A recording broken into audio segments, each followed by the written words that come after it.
Hello అందరికీ నమస్కారం. ఇవాళ మా అమ్మ స్టైల్ అటుకులు చూపిస్తారండి.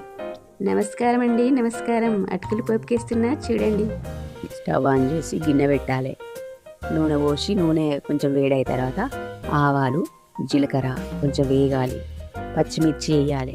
4 ఎండుమిరపకాయలు వేసి మంచిగా వేగనియాలి. వేగనిచ్చిన తర్వాత పల్లీలు వేయాలి. పల్లీలు వేగిన తర్వాత కరివేపాకు వేసి వేగిన తర్వాత కొంచెం పసుపు వేయాలి. వేగనిచ్చిన తర్వాత ధనియాలు ఎల్లిపాయలు అక్క ముక్కలుగా దంచి వేయాలి. కారం ఉప్పు వేసిన తర్వాత పుట్నాలు వేయాలి. తర్వాత అటుకులు వేసి మనం ముందుగా అటుకులు ఎండబెట్టలేదు కాబట్టి అదే గిన్నెలా కొంచెం ఎక్కువ మంట పెట్టి వేయించాలి.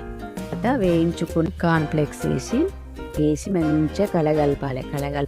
ఇప్పుడు మంచిగా కరకరలాడే అటుకులు రెడీ.